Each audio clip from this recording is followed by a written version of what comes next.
취임 2년 만에 처음으로 열린 대통령의 국정브리핑. 8분 전에야 시작 시간이 공지될 정도로 전격적이었습니다.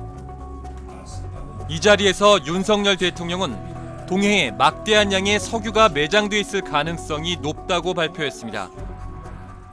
세계 최고 수준의 심해 기술 평가 전문 기업인 미국의 액트지오사에 물리 탐사 심층 분석을 맡겼습니다.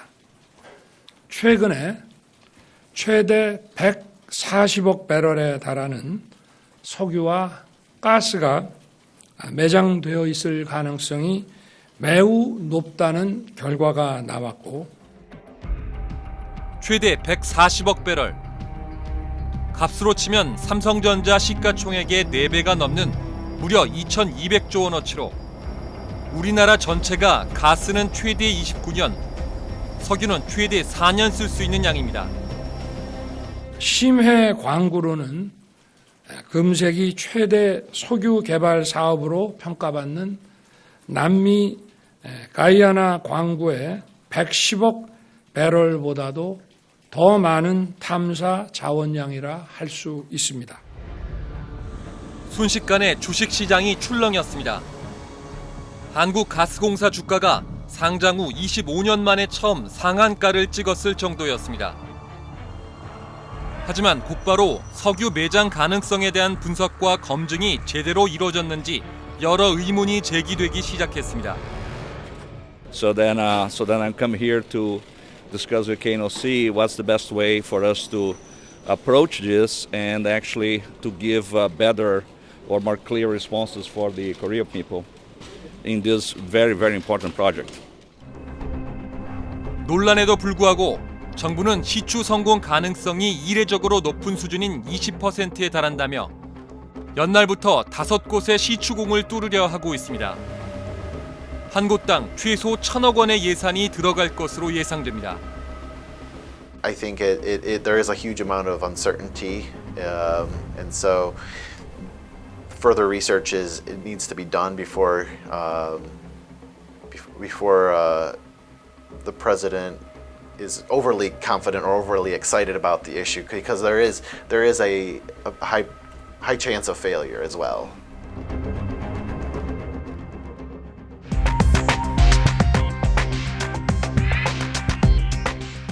안녕하십니까, 이휘준입니다. 일명 대왕고래 프로젝트, 이번 동해 유전 가스전 개발 사업을 부르는 명칭입니다. 오늘 스트레이트는 이 대왕고래 프로젝트를 둘러싼 여러 논란과 의혹을 살펴보겠습니다. 이지수 기자가 나와 있습니다. 이 기자, 정말 깜짝 발표였습니다. 우리 영해에서 실제로 석유가 나온다면 환영하지 않을 국민은 없을 겁니다. 그런데도 왜 논란이 계속되고 있는 걸까요? 앞서 보셨듯이 시추 작업부터 막대한 정부 예산이 투입되거든요. 그러니까 성공 가능성에 대한 면밀한 분석과 이 분석 결과에 대한 객관적 검증이 무엇보다 중요합니다. 그런데 분석과 검증 절차에서 선뜻 이해가 가지 않는 의문이 계속 불거지고 있습니다. 어떤 의혹과 논란들이 있는지 구체적으로 살펴봤습니다. 경상북도 포항시 영일만에서 약 40km. 배로 꼬박 2-3시간을 가야 닿을 수 있는 동해 울릉분지 일원입니다. 정부가 최대 140억 배럴의 석유와 가스가 묻혀 있을 걸로 추정된다고 한 바로 그 해역입니다. 한국석유공사는 이 해역의 물리탐사 자료 분석을 미국의 한 업체에 의뢰해 시추 성공 가능성이 20%에 달한다는 결과를 받았습니다. 대통령이 세계 최고 수준이라고 언급한 액트지오사입니다. 대통령님께서 설명하신 것처럼 저희가 이제 물리 탐사를 거의 객관적인 수준에서는 저희가 다 진행을 했고요. 검증까지 다 받은 상황이고. 논란은 여기서부터 시작됐습니다. 원래 이 해역에선 호주 최대의 석유 개발 업체인 우드사이드가 지난 2007년부터 유전 탐사를 해왔습니다. 2차례 실제 시추도 했지만 모두 실패했습니다. 특히 2015년 이른바 홍계공 시추 당시에 석유공사는 22년치 사용분의 가스 확보가 기대된다는 보도자료까지 냈습니다. 그렇지만 나온 건 물과 이산화탄소였습니다. 결국 우드사이드는 지난해 미래 가치가 없다며 동해 유전 탐사에서 철수했습니다. 그런데 1년 사이 갑자기 미국 텍사스주에 있는 소규모 컨설팅 업체 액트지오가 전혀 다른 전망치를 들고 나온 겁니다. 액트지오는 주소지가 대표인 아브레오 박사의 자택으로 되어 있는 등 사실상 1인 기업처럼 보이는 곳이었습니다. 세계 최고의 석유 탐사 기업 뭐 이런 식의 표현들이 나온 거잖아요. 저는 그거 자체가 논란을 오히려 확산시킨 측면이 있다고 봅니다. 그렇게 이야기하기에는 너무나 작은 회사였고. 논란이 커지자 석유공사는 아브레오 대표를 직접 한국으로 불러 기자회견을 열었습니다. 아브레오 대표는 세계 최대 석유 회사인 엑손모빌에 재직하며 남미 가이아나 광구 탐사 작업에 참여한 전문가였습니다. 그는 자신의 회사가 소규모로 석유업계 전문가가 모여 유연하게 활동하는 조직이라고 설명했습니다. 회사의 주소지가 미스터 아브레우 고문의 개인주택이 맞는지에 대한 질의입니다. 미스터 아브레우 고문 답변 주시기 바랍니다. The answer is yes. The design of the ActiGeo is to be a new breed of consulting companies. The only thing that we need to do our job is computers, software, and a camera. So my team is spread around the world. 석유공사는 우드사이드가 철수한 이후에도 탐사 데이터를 계속 축적해왔고 이를 기반으로 석유가 나올 만한 유망 구조를 발견할 수 있었다고 덧붙였습니다. 대륙붕 지역에서 우리가 탐사해 놓았던 자료하고 우드사이드가 탐사해 놓았던 심해 지역 자료하고 이 지역은 대륙 사면 지역인데요. 대륙 사면 지역의 3D가 완성이 됨으로써 울릉분지 전체를 3D로 볼 수 있는 탐사 자료의 기반이 마련이 됐습니다. 그래도 논란은 계속됐습니다. 액트지오사가 세금을 체납해 한국 정부와 용역 계약을 체결할 당시에는 법인 자격이 말소된 상태였다는 사실도 밝혀진 겁니다. 기자회견 후에도 가라앉지 않는 논란에 대해 묻기 위해 스트레이트는 아브레오 대표에게 메시지를 보냈습니다. 아브레오 대표는 질문이 매우 타당하다며 곧 답을 주겠다고 회신을 했습니다. 하지만 그 이후 연락이 끊겼습니다. 그래서 스트레이트는 직접 미국 텍사스주 휴스턴으로 찾아갔습니다. 휴스턴은 세계 굴지의 석유 회사들이 몰려 있어 석유 사업의 본고장으로 불립니다. 액트지오의 주소지도 휴스턴입니다. 한적한 주택가 골목 끝 가정집으로 보이는 2층짜리 주택이 나옵니다. I'm looking for Dr. Vito Abreu. Dr. Vito Abreu. Is he here? No, we just moved in. 아브레오 박사가 이미 지난 6월 초 이 집을 세를 놓고 브라질로 떠났다고 합니다. He moved to Brazil. He moved Brazil. Yeah, he had to go back to Brazil with his company for 4 years. So he's leasing out his home. I just rented it. 텍사스 주정부가 발급한 액트지오 법인 관련 서류. 지난 2019년 1월부터 2023년 3월까지 법인 등록이 말소된 걸로 돼 있습니다. 한국으로 치면 법인세의 일종인 프랜차이즈세가 있는데 이 세금을 내지 않았습니다. Maybe they didn't have any business for a couple of years. Yeah, it could be. Maybe it was a second job or something that they had.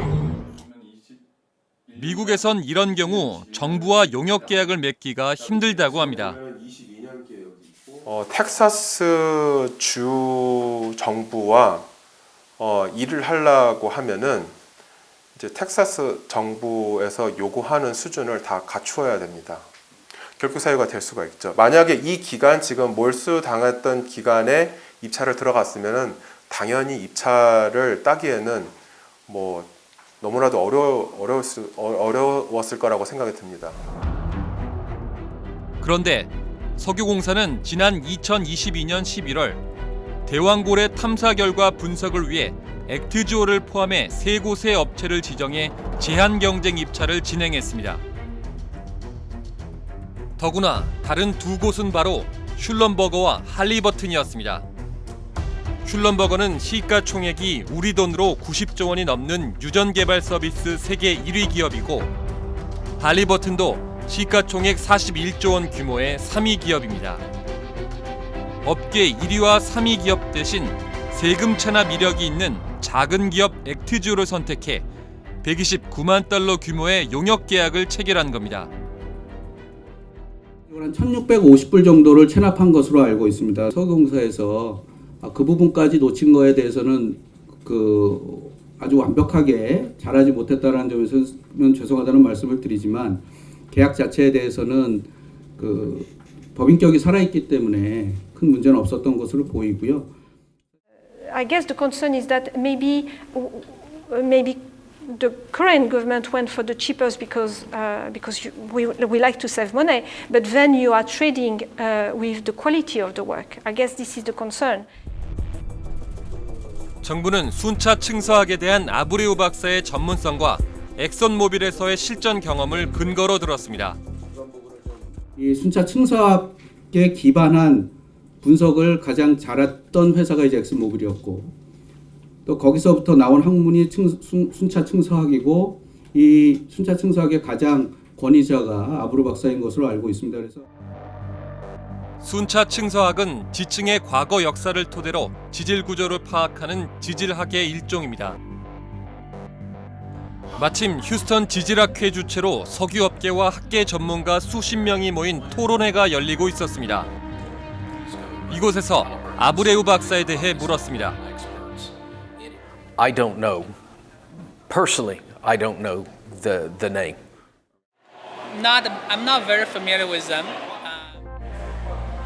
10여 명에게 물었지만 아브레우 대표나 액트주오를 아는 사람을 찾지 못했습니다.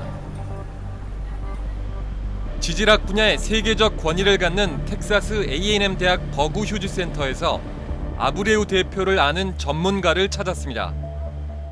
So yes, he is a well-known and well-respected expert in the field. That being said, there are many other experts in the world in terms of sequence stratigraphy. 다만 아브레우 박사가 최고 권위자인지에 대해선 의문을 나타냈습니다. But it has since been adopted by pretty much every major oil gas company, has been adopted as kind of a common practice in kind of geologic teaching. And there are many experts at oil and gas companies and at major institutions, academic institutions. 아브레우 박사가 뛰어난 경력을 가진 유정 탐사 업계의 권위자라고는 하지만 이 굴지 에너지 기업이 동해 석유 개발에서 발을 빼거나 분석 작업 입찰에서 세계적인 기업이 탈락한 건 이상해 보이긴 합니다. 네, 그래서 액트조의 분석이 근거가 있고 설득력이 있는지 검증을 하는 것도 중요합니다. 해외 자문단에 참여한 전문가가 3명이죠.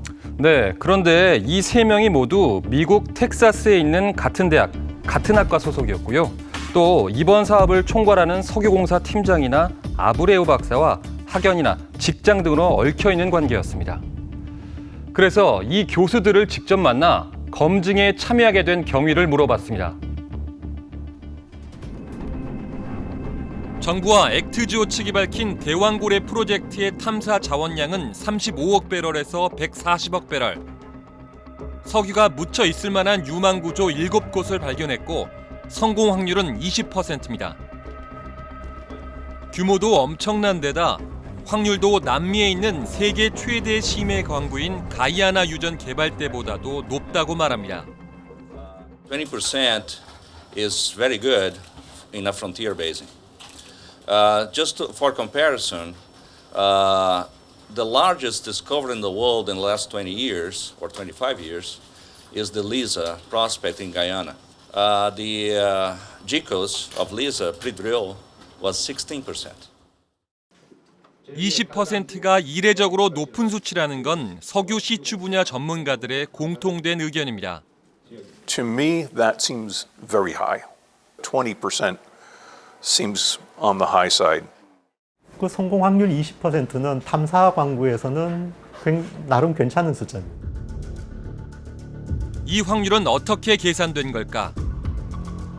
해저에 석유와 가스가 만들어져 저장돼 있으려면 4가지 요소가 필수적입니다. 근원암과 저류암, 덮개암과 트랩입니다. 근원암은 유기물 함량이 높은 퇴적암으로 밑바닥에서 뜨거운 열과 압력을 받아 석유와 가스를 만들어낼 수 있는 암석을 말합니다. 그 다음엔 공극, 즉 미세한 구멍이 많은 저류암이 필요합니다. 근원암에서 생성된 석유와 가스가 머무는 공간을 제공합니다. 덮개암은 이렇게 저장된 석유와 가스가 새어나가지 못하게 하는 뚜껑 역할을 합니다. 마지막으로 근원암과 저류암, 덮개암과 주변 지층이 석유와 가스를 오랜 기간 품을 수 있는 구조인 트랩이 만들어져 있어야 합니다. We actually prove the existence of the 4 main elements of the petroleum systems in this basin. 성공 확률은 이 4가지 요소가 존재할 확률을 각각 구한 뒤 곱해서 계산합니다. 예를 들어 4가지 요소가 존재할 확률이 각각 70%면 시추 성공률은 24%가 되는 식입니다. 각각의 확률은 물 속에서 전파를 쏘아 되돌아오는 탄성파를 이용해 수집한 물리탐사 자료가 근거가 됩니다. 좋다, 아주 좋다, 또는 보통이다, 나쁘다. 거기에 대한 숫자를 주는 거죠. 아주 좋으면 뭐 0.9, 그 다음에 좋으면 0.7, 그 다음에 0.5 이런 식으로 이제 내부 기준이 있습니다. 상당히 주관적인 거죠. 그게 회사마다 또는 그걸 분석하는 사람마다 기준이 다를 수 있고. 산업부 고위 관계자가 성공 확률 20%를 시추공을 5개 뚫으면 1개에서 자원이 발견된다는 의미라고 설명한 적이 있지만 정확히 말하면 이런 확률이 아닌 겁니다.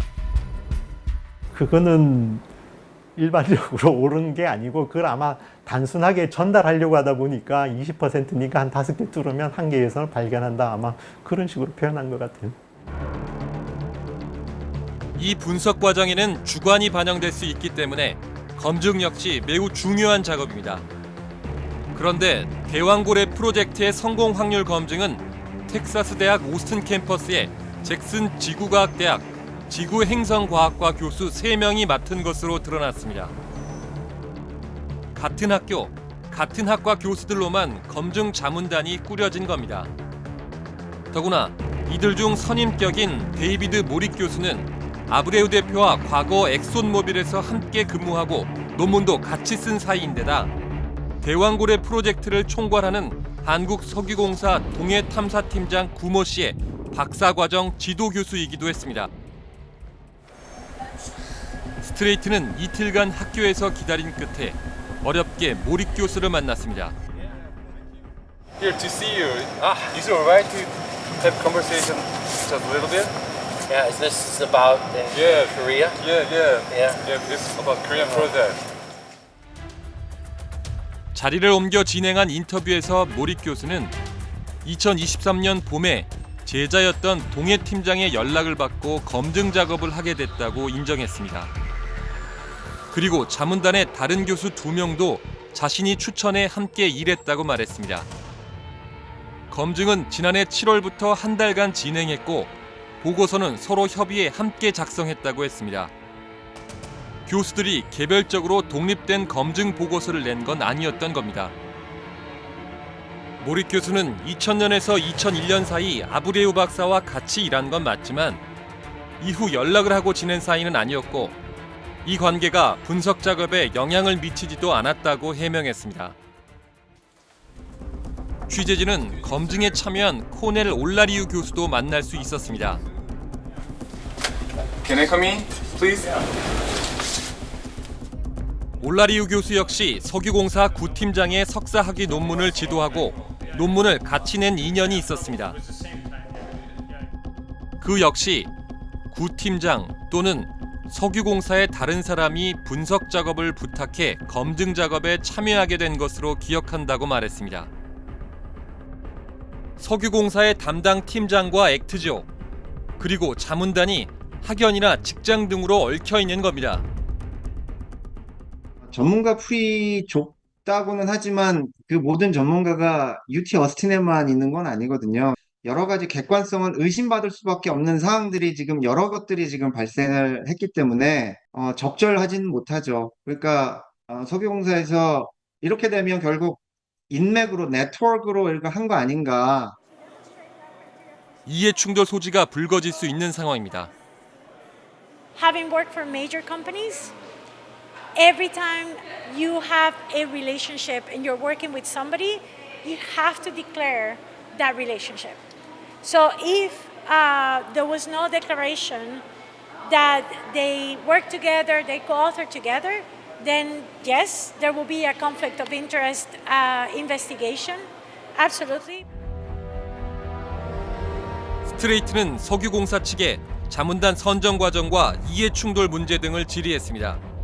이에 대해 석유공사는 전문성만을 고려해 해외 자문단을 선정했고 자문단이 공정하게 역할을 수행한 것으로 평가한다며 메이저 석유 회사의 검증을 통해 신뢰성을 추가 확인하기도 했다고 해명했습니다. 이해 충돌 여부에 대해선 답변하지 않았습니다.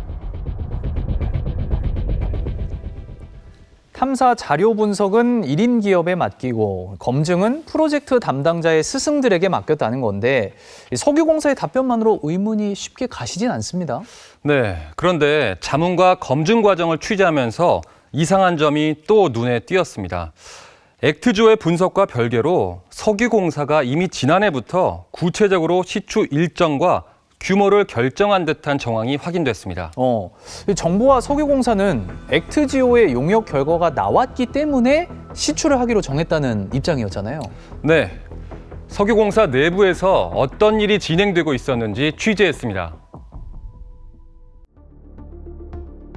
신용평가사 S&P 주최로 매년 미국 휴스턴에서 열리는 세라위크.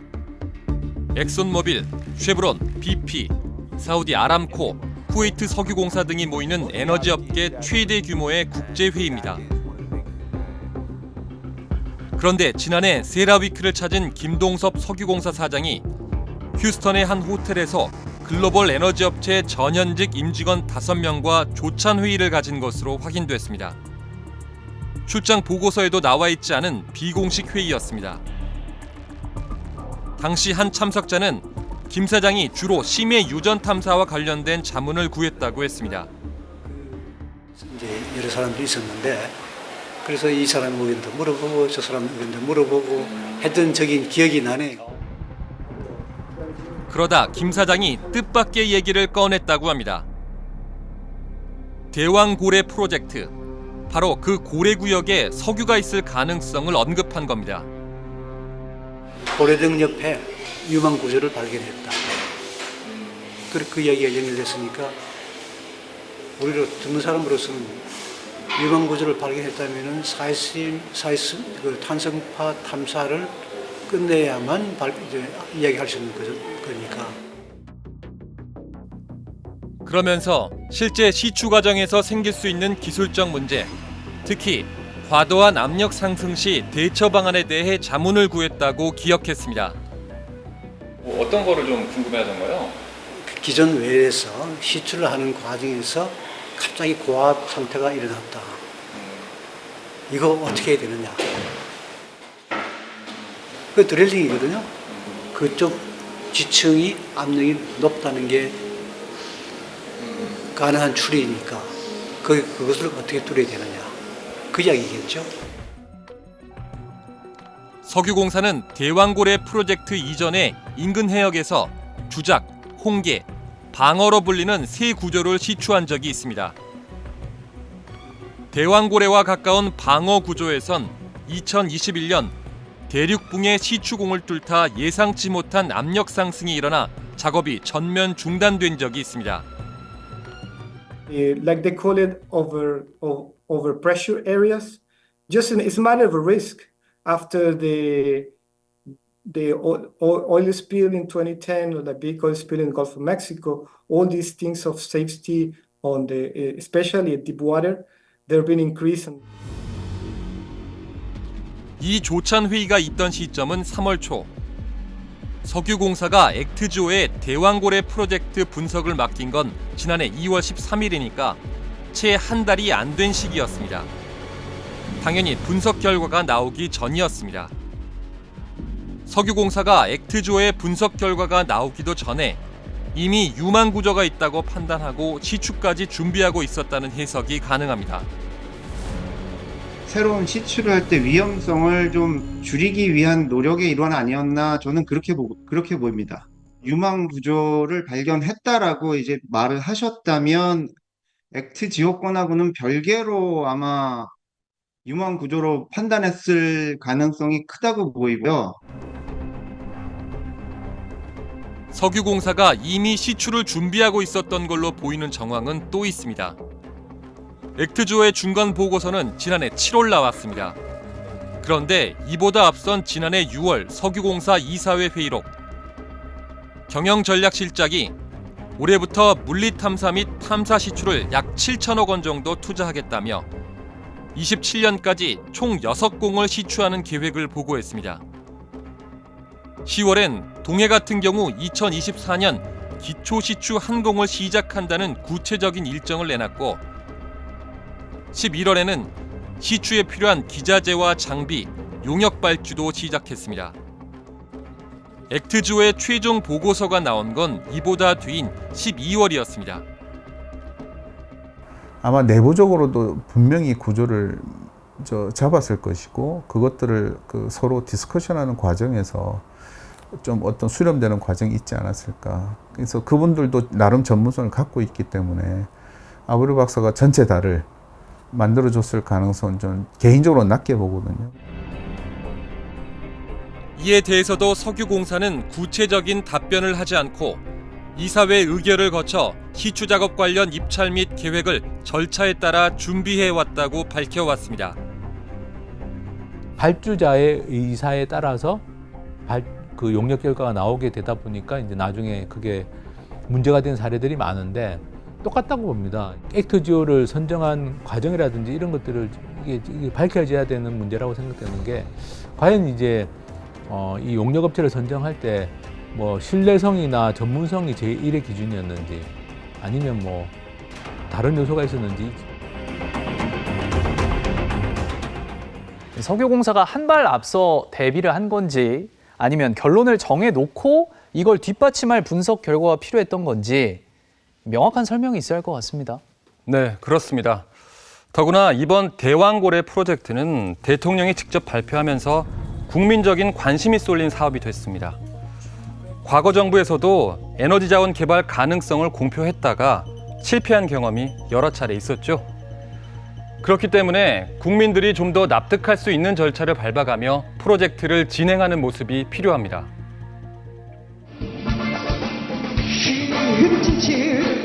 비치고 숨어 있는 곳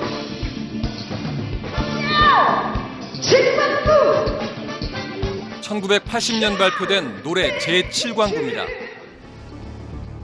제주도 남쪽 7광구에 엄청난 양의 석유가 매장돼 있을 가능성이 있다는 탐사 결과가 보고되면서 기대와 설렘을 담은 유행가까지 등장한 겁니다. 1980년 한국과 일본이 협정을 맺고 공동 개발에 들어갔지만 경제성이 없다는 구실로 일본이 미온적으로 나오면서 사실상 개발은 중단됐습니다. 이렇게 잊혀진 가운데 협정 종료 시한은 2028년으로 다가왔습니다. 한일 공동개발협정 이후에 배타적 경제수역 개념이 생겼기 때문에 협정이 끝나면 7광구는 대부분 일본 영해로 들어갈 가능성이 높습니다. 산유국을 향한 꿈과 좌절의 반복, 시작은 박정희 대통령 때부터입니다. 지난 1975년 중앙정보부는 경북 포항 영일만 인근에서 시추를 하다 드럼통 1개 분량의 검은 액체를 발견했다고 청와대에 보고했습니다. 이듬해 1월 박 대통령은 새해 첫 기자회견에서 영일만에서 석유가 발견됐다고 전격 발표했습니다. 1차 오일 쇼크 등의 악재가 겹치면서 대통령에 대한 부정적 여론이 고조되던 시기였습니다. 성분을 분석한 결과는 질이 매우 좋은 그런 석이다 하는 그런 결과도 판명이 되었습니다. 그러나 얼마 뒤 검은 액체의 정체는 원유가 아니라 정제해서 만든 경유로 드러났고 시추는 중단됐습니다. 시추를 해가지고 석유가 없었는데 석유를 찾았다고 이제 거짓말을 한 것이고 끝내는 막 개발하는 척 하다가 사실은 이제 석유가 없습니다 하고 그 이제 약간 마무리된 에피소드 같은 거고. 이런 분위기 속에 1979년 3월 한국석유공사의 전신인 한국석유개발공사가 설립됐습니다. 석유공사는 우리 영토에서 유전을 찾기 위해 지금까지 총 48번을 시추했습니다. 동해에 27번이 집중됐습니다. 하지만 실제 생산으로 이어진 건 1998년 울산 앞바다 동해가스전 단 한 곳입니다. 이마저도 지난 2021년 묻혔던 가스를 모두 캐내면서 생산이 끝났습니다. 2007년엔 포항 앞바다에서 고체 형태 연료인 가스 하이드레이트가 세계 최대 규모로 발견됐다는 발표가 있었습니다. 당초 우리가 예상했던 6억 톤보다 오히려 많은 양이 매장돼 있을 가능성이 있지 않겠느냐. 6억 톤 정도라면은 우리가 한 30년 동안 쓸 수 있는 천연가스 양에 해당이 됩니다. 그렇지만 곧 경제성이 없는 것으로 판명돼 사업이 중단됐습니다. 그러는 사이 적자는 계속 불어나 한국석유공사는 부채만 19조 원이 넘는 완전 자본잠식 상태에 빠졌습니다. 이명박 정부 당시 캐나다 하베스트 유전에 투자했다 본 손실이 컸습니다. 모두 7조 5천억 원을 투자해 지난해까지 490억 원밖에 회수하지 못했습니다. 어떻게든 석유 개발 사업을 성공시켜야 한다는 압박감이 클 수밖에 없습니다. Especially because of national security issues, we are starting developing our onshore, especially in the deep water area. We are starting a 3D assessment, and the initial sign looks promising.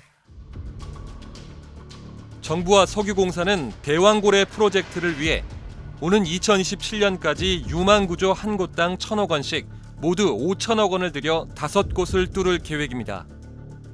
Just picking 5 locations and saying drill away is not the normal mode of operation for most people. No oil company will do that. Most will drill one well. If it fails, they'll spend the next 3 or 4 years collecting data to understand why it failed. You don't just drill a well and then say, well, that failed, I'll drill another well. Because there's a reason why it failed. 2035년부터 상업 개발을 하는 게 목표인데 석유나 가스가 확인이 되더라도 경제성이 관건입니다. 대왕고래 프로젝트처럼 수심이 1km가 넘는 심해 유전은 개발과 채굴 비용이 훨씬 높아집니다. The depth of the water increases the difficulty. The other thing is generally much more expensive than going in shallow water. I would say I did look at one of the reports of what they were saying the wells would cost, and when I converted that to dollars, it did not make sense to me. In a kilometer of water depth, I'm going to expect a $500 million well. 국제에너지기구 IEA는 오는 2029년 석유 수요가 절정에 달했다가 2030년부턴 감소할 것으로 전망하고 있습니다. 세계 석유 시장이 공급 과잉 상태가 되면 유가가 하락해 유전의 채산성이 떨어질 수 있습니다. 문제는 경제성이 얼마나 있느냐, 그리고 이걸 통해서 얼마만큼 실제로 수익을 거둘 수 있겠느냐, 이런 측면들인데 거기까지 확정되기 위해서는 앞으로 시간이 많이 필요합니다. 다시 등장한 포항 영일만 부근의 석유 매장 가능성. 2010년 이후 이 지역에서 3차례 석유 시추를 할 때는 대통령이 직접 발표한 경우는 없었습니다. 유망구조 발견 소식도 보도자료로만 밝혔습니다. 그런데 이번엔 윤 대통령이 직접 발표했습니다. 대통령이 직접 발표를 하니까 이게 그냥 모든 사람들이 굉장히 100% 사실로 이렇게 확신을 하게 되는 효과를 가지게 되잖아요. 그래서 뭐 저는 굳이 그 정도 사안을 뭐 예전 같았으면 그냥 보도자료 정도로 듣고 뭐 굳이 많이 해도 그 석유공사 사장님이 발표하시면 될 만한 일이 아닐까 저는. 공교롭게도 여당의 4월 총선 패배와 최상병 특검법 거부권 행사 등으로 대통령에 대한 긍정평가는 취임 후 최저, 부정평가는 취임 후 최고를 기록한 직후였습니다. 이번 발표에서 수십 년 전의 기시감이 느껴지는 이유입니다. 윤석열 대통령 입장에서는 실제로 석유가 나올지 안 나올지라는 것보다는 전국을 다른 쪽으로 돌리는 국면을 전환하는 측면에서는 굉장히 효과적인 요번의 일들을 했다고 저는 생각합니다.